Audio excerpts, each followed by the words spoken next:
Hello everyone, let's discuss now Quarter 1 Module 4 Pure Substances and Mixtures Part 1. So this module is coming from Region 7 Division of Cebu Province again. Alright, so we have here the objectives. First is, you just read this on your own. Then we have here the pretest or the what I know part, that is, or this is 1 to 10. The answers for the what I know part are here. Alright, so you may just pause this video if you want to copy this. Alright, so let's focus on the discussion part. Alright, so in here, in the what's in, so we are given the chemical formula of each matter. So all we have to do is you may use the periodic table of elements for you to identify their symbol. So we have here table salt, NaCl. Na stands for sodium, Cl stands for chlorine. So the complete answers for that part are here. Right? So can you see them? You may just pause this video. Next, let's go back. What's new? So to differentiate further, there's two basic types of matter. I would like to present to you data representing an activity on boiling point and melting point of a substance and mixtures. Data are given since laboratory thermometer is not available at home. So this part here, the rain. So temperature at the start of boiling, it's 100 degrees Celsius. Temperature after 30 seconds, still 100. Then still 100 after 60 seconds, still 100 degrees Celsius after 90 seconds. So that's the rain or distilled water, or basically pure substance. For the salt water, so it's the water coming from the sea. So the temperature at the start of boiling is greater than 100. Temperature after 30 seconds, it's 101 degrees Celsius. After 60 seconds, it's 105 degrees Celsius. After 90 seconds, it's 102 degrees Celsius. So can you spot the difference between the two? So in the pure substance, it has a constant boiling temperature. Whereas for the mixture, its boiling temperature is changing. It is not constant. It keeps on changing. So let's answer this. What did you observe about the temperature during boiling of a pure substance? Okay, it's fixed. It's constant. It is not changing. Question 2. How can you differentiate a pure substance from a mixture based on their boiling temperatures? So for the pure substance, it has a constant boiling temperature. For the mixture, it has a changing boiling temperature. Let's now have the melting temperature test data. So again, this is already given, or the data are already given since you do not have the materials at home, like benzoic acid. So benzoic acid is a pure substance. So the time when solid starts to melt, it's after time when heat was first applied, 11:01:40. Okay, so that's 11 o'clock. Okay, 1 minute and 40 seconds. Then time when solid starts to melt at 11:08. Time when all solid has melted, it's 11:08 and 43 seconds. Difference in time between start and end of melting, it's 38 seconds. For naphthalene, still it's a pure substance. So time when solid starts to melt, 5 seconds right after the heat was first applied. It's already starting to melt. So time when all solid has melted, it's 11:02. That's 38 seconds. 38 seconds. It takes 38 seconds to melt everything. For the benzoic acid and naphthalene, so combination of two pure substances already, what happened is it takes 2 minutes and 25 seconds to melt. For the candle wax, again, it's a mixture. It takes 1 minute and 33 seconds. So answer the following questions. Use a separate sheet of paper for your answer. Which solid takes a short time to melt? It's the pure substance, the benzoic acid and the naphthalene. Which solid takes a long time to melt? So which solid takes a short time to melt? We should have the same man sila, no? The same ang naphthalene and benzoic acid. For the which solid takes a long time to melt, it's the benzoic acid and naphthalene. It takes 2 minutes and 25 seconds.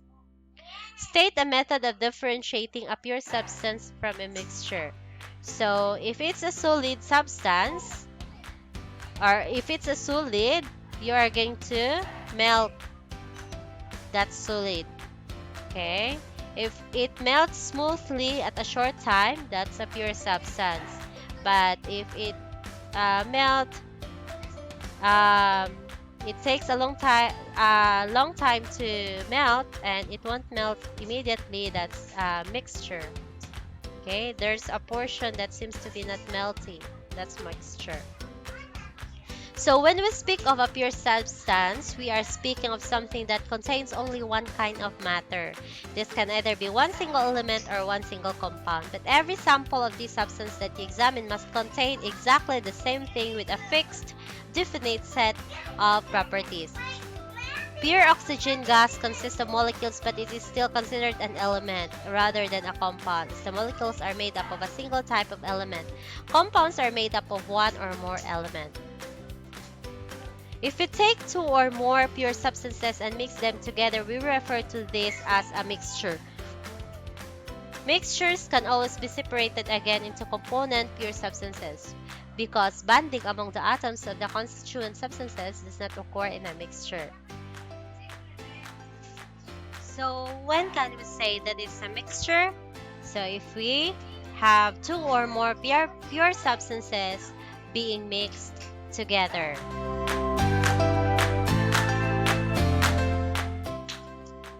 And take note, bonding among the atoms of the constituent substances does not occur in a mixture or chemical bonding. So we also have the so-called homogeneous and heterogeneous mixtures. So many things around us are mixtures. We have the solid mixture like brass and rocks, liquids like seawater, and for juices or gases like air. So they have two or more components. So the variation in size or its components may tell whether a mixture is homogeneous or heterogeneous.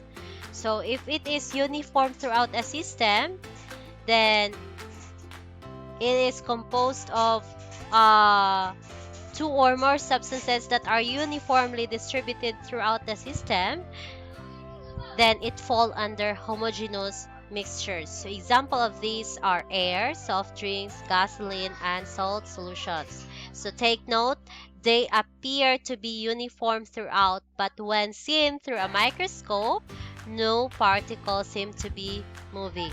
Hence, they show only one phase. So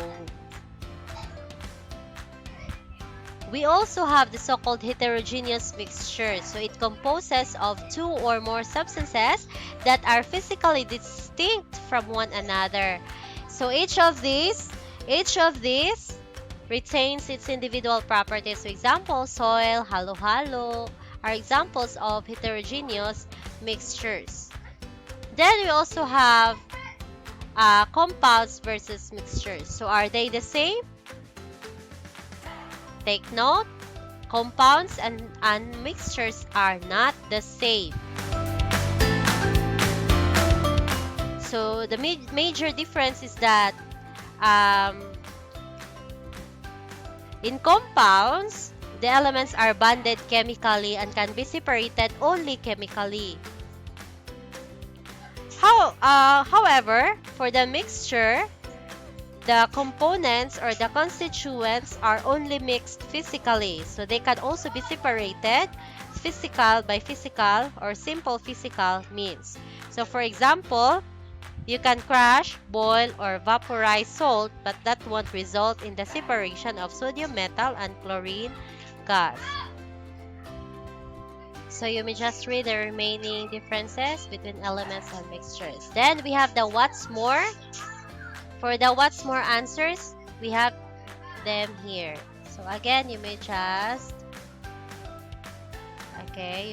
pause this one, right? And for the enrichment 2 and enrichment 2 answers, we have here. Again, you may just pause this video. Then we also have the enrichment 3 answers through here. And what I have learned answers. What I have learned answers here. Okay. 1 to 14.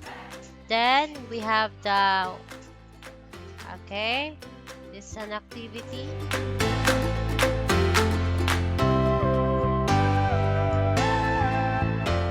Alright, and then for the assessment,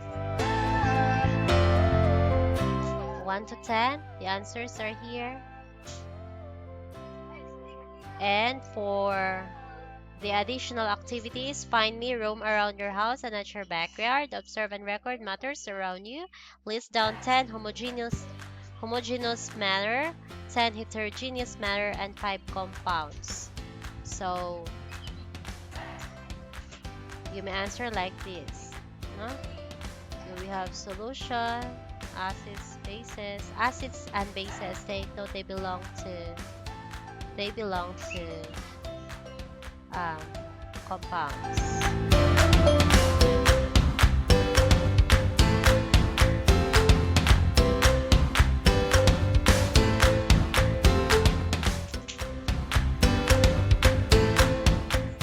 Homogeneous matter and 10 heterogeneous matter.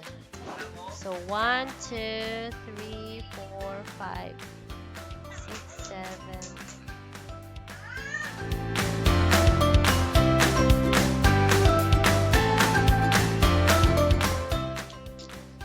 So we also have the answer key for what's new. So where's the what's new, by the way? Let's go back.